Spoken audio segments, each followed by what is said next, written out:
Hi, I'm Mario Guerra, the two-time former mayor of the great city of Downey. You're listening to Talking Downey with Mayor Mario Guerra.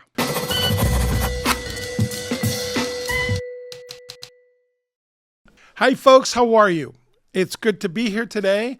That's good English. We are taping this show on Wednesday, June the 26th.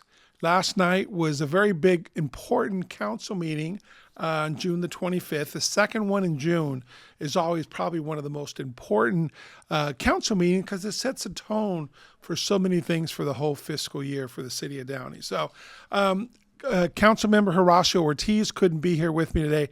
He was sick last night, the poor guy. And all last night he's been sick and he's at the doctor's now. So he couldn't be here this morning to film it. So I'm going to try to give you a recap of everything. We do this show of council meeting week. We kind of do a recap of what's happening and, we bounce ideas back and forth. I give you my little commentary. I try to be a homer to the city that I know and love, and especially those working there at City Hall. But I also want to be honest and give you my opinions and be as transparent as I can. So I'll give you my opinions. I try not to be extra harsh on them, if you will, unless they do something unethical or something and nobody there has done that and they have a good people from the ethics and transparency standpoint. So last night, the most important thing on the item was to pass a budget. The council is taking the first week in July off, first meeting in July. So, a couple of former mayors and I have talked, and it's like we've never done that in our history. That's kind of like, okay. So they're not going to have another meeting until the end of July. So it's like 4 weeks, 5 weeks before they have another council meeting. Something that happens in the consent calendar that you don't see is they pay the bills, if you will, the check registers and the future things that need to be paid in the next 30 days. So that was done last night, but wow, I don't know. I've never not had a meeting on purpose. In 8 years on the council, there was 188 council meetings and I never missed one and we never changed one on there. So I don't know about that, but so they're not having one. So they had to get a lot of stuff in last night too. So they passed the budget. The budget was a balanced budget. It was very well done. The majority of the general funds budget, 61%, is per police and fire public safety, as it should be. Okay, $46 million for police is 37% of the budget, $30 million for fire, which is 21%.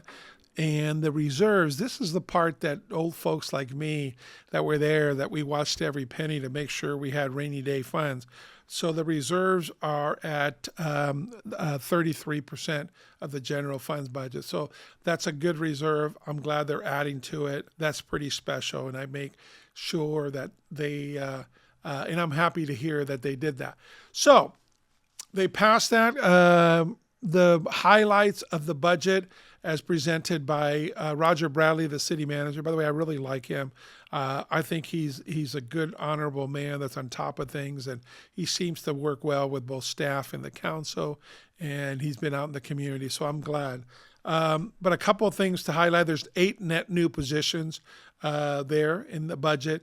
There's an economic development plan, a strategic plan that they're putting into place. They're building a new dog park at Golden Park. Community garden, I think it's going to be a real San Gabriel he brought up. They're doing a PD assessment too. They've been working on this for a while. So during this year, it'll be announced. They're just analyzing our police department, see what they can do better. And they have an outside body doing that. So that should be interesting to see what the results of that. Folks, what makes us different in Downey, having our own police and fire. What does that mean? That means that the city manager, the police chief reports to the city manager who reports to the city council. The fire chief reports to the city manager who reports to the city council. So they can give direction to the city manager, the city council can, on what they want for public safety. You and I as residents, we ask them to, for certain things. If we want more enforcement in these areas and that areas and so forth. So it's very, very important that we have it. every city touching Downey has Los Angeles County sheriffs. Not a bad law enforcement agency, but it's just a lot of layers. Okay, they have a captain, which then has to go to the elected sheriff at their headquarters for things. So it's just not as local as having your own police and also our own fire. We're not LA County Fire. We have our own fire department. We have 4 stations. 70% of our calls are medical. So we can control and dictate that. And you and I, the citizens, get to make those decisions.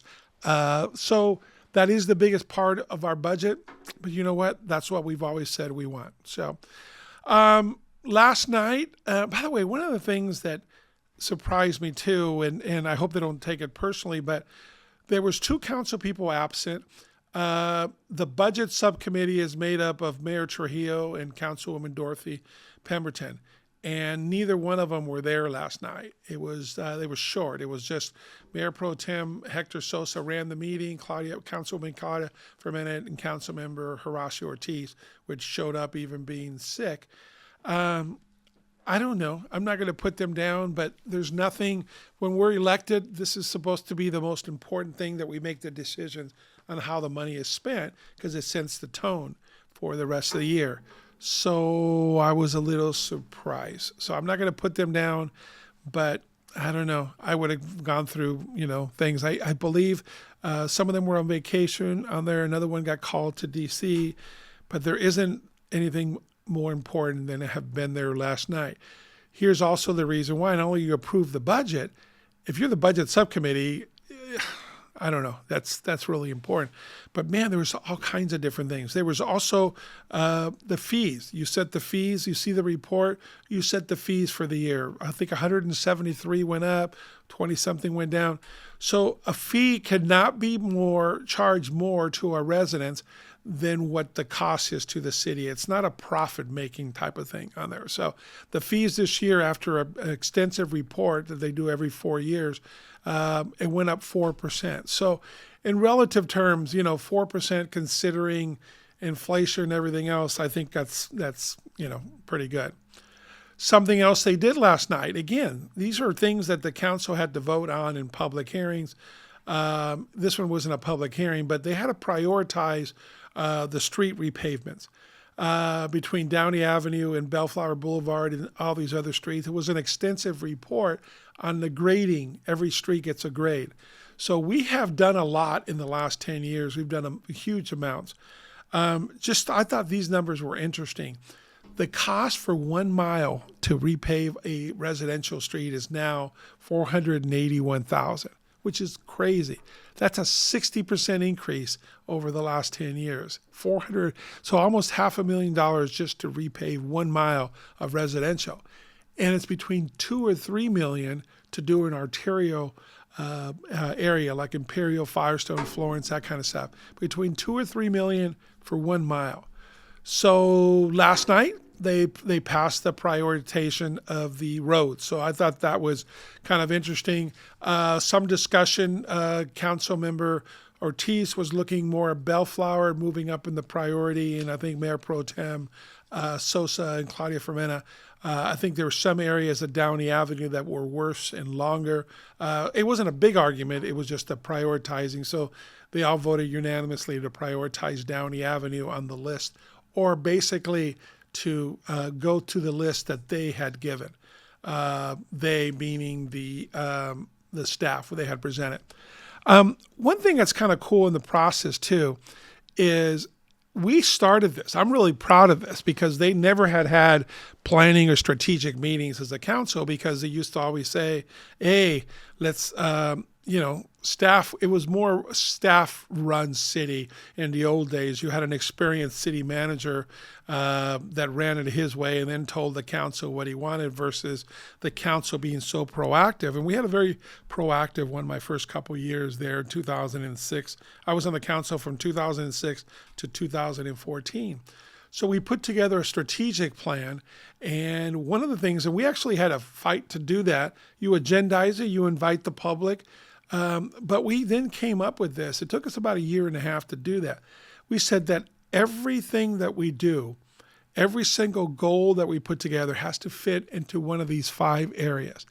And to this day, the city manager, Roger Bradley, he even brought that up and put them all their strategic plan into these 5 categories, which is still their goals and the overarching goals on there.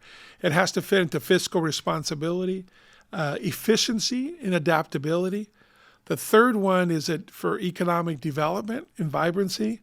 Does this improve the quality of life is the fourth one. And the last one, to make sure that there's public engagement into all these. So those 5 overarching goals, everything that they do fits into that. And it was pretty neat to see that something that, we started is still happening today, as it should. But that's a compliment to the staff. I know they've been working really hard. They did show the number of FTEs, full-time employees that we have based on our population with a lot of other cities, and we're down towards the bottom. So we do more with less. We have about 481 full-time employees, and other cities our size have 600 and something. So we're way below what is average out there. So they're doing more with less. But one of the things that the city manager, Roger Bradley, brought up, that they're looking for ways to be an employer of choice. To keep people long-term. We've had that in the past, and hopefully we'll have that again. So I'm real proud of that. So 2 things that were pulled off the consent calendar, or the calendar, if you will. So there's a gateway sign, item number 24, if anybody wants to see the agenda. The downtown subcommittee had talked about it, and with the DDIA and everybody, this started when I was on the downtown subcommittee, and it looks like we're finally getting there, but I think there's some design questions. If having an archway welcoming sign somewhere in between 2nd and Firestone on Downey Avenue, that says downtown Downey and so forth, like a gateway sign. So they had given 3 choices to the downtown subcommittee. They put it out to bid, and they were getting ready to vote on it last night, and I think they pulled it.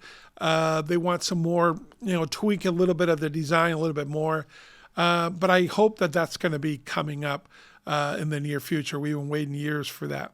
The one thing that the city manager brought up, so I want to make sure this is always clear. This gateway sign is from the arts and public funds. Okay, that fund cannot be used for anything else. So when people wrote on social media, got put in the Patriot website, which one do you think? Oh, use this for police, to take care of the homeless, for roads, whatever. This is a waste of money and all these other things. Folks, it cannot be used for any of those things. Okay, it can only be used for public art. Every developer in the city puts 1% of their development into the public arts fund, and that fund can only be used as. So it's a perfect logical choice. You beautify the downtown. A lot of cities have that. It's an Instagrammable selfie type of place on there. So hopefully people will do that or realize that. And I think that's really important for everybody to know. The city does not waste money, but we do have to beautify make sure that our downtown and parts of our city are done. One other item that they pulled off was number 22. In our parking lot, they put it out to bid, an art mural to be done there. Okay, and it wasn't the lowest bid, but State Gallery put in for about $90,000. They gave a choice of 2 or 3 murals in the Downtown Planning Commission. The Downtown Subcommittee chooses one, and then it goes to the council for it. So they pulled that. I think the DDIA had submitted a plan where you do those banners like Bellflower does, and they were showing some on there, and the cost is like $20,000 versus $90,000, and they're just as good quality. We have those banners over at the Downey Theater because the side of that wall is rough. So I think they could have gone with banners on that side that, permanent for, a couple of years, and the cost is a lot less, but that's okay. I mean, that's what they chose. I don't have to agree with it. There's a gadfly guy that always comes up there and he's saying, don't give money to this and don't give money to that, and, calls our city giving away money and stuff. And one of the things he brings up every time, and stop funding this DDIA. First he calls it DDA, and I don't know what that is, but it's the DDIA, Downtown Downey Improvement Association. And folks, I don't know how many times we have to say it. That doesn't cost the city any money. These businesses downtown, okay, through their foresight, decided to pass it, elected it, to pass additional taxes on their properties. The property owners had a vote on this. That's to have things in our downtown to enhance marketing, enhance security, enhance cleaning. And there's staff that does that now, that cleans, the power sprays, all these things. And actually it saves the city money. So I don't know why anybody would be against it when it's not coming out of city funds. The city is one of the property owners because it owns property in the downtown, but they're not giving money to the DDA. They have a spot on the board of directors, and they've always been involved and since day one. But the biggest payers of the fees are people like Portos, is based on size, and Embassy Suites and so forth. So just wanted to clarify that. Okay. So again, the big elephant in the room last night was, where's Waldo, or where's our two budget committee people? The other one is, why are you skipping a meeting in July? But third, and probably most important, you passed a balanced budget. It seems fair. You pass a new fee schedule that seems fair. You prioritize the roads, seems fair. The last thing I want to mention, item 20, you did pass a creation of an ad hoc committee to study the charter. It was brought up about putting something on the ballot for this November. I'm glad that all three council people said this is way too soon. They did form an ad hoc committee.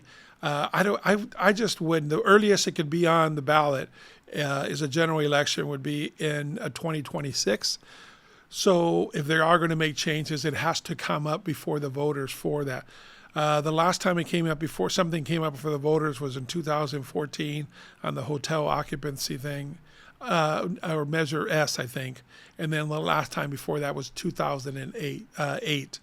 So it's a big deal. The charter is our constitution. So I'm glad they all took it seriously. There should not be a rush. There's no meeting in July, so you have to get it in there before the meeting in July so it can qualify for the ballot. So thank goodness they're not doing that. Take your time. Be real careful. I've said it before. I'm not for a general mayor, a citywide mayor. Our forefathers had it right. Right now, every district has two people, the district represented by number in District 5. So why would you want to give less representation by having a citywide mayor making 5 districts the same size? That doesn't make any sense to me. It's kind of been working for many years. So, okay, I've given you a lot of recap. I hope that's helpful. Feel free to call me, 562-706-4114, 562-706-4114. And my email is mario@guerrains, mario@guerrains.com. So thank you for watching and listening. We welcome your questions. We're going to have some more guests coming up. Our next show is going to explain a little bit what happened at a planning commission meeting that the Downey Patriot wrote a story about. I think there's a lot of miscommunication there, but we'll do a show next Friday that'll come on so that clarifies some things. And then we're going to start with our guests during the summer. But thanks for watching. Thanks for listening. I hope that this was helpful to you. Go Downey.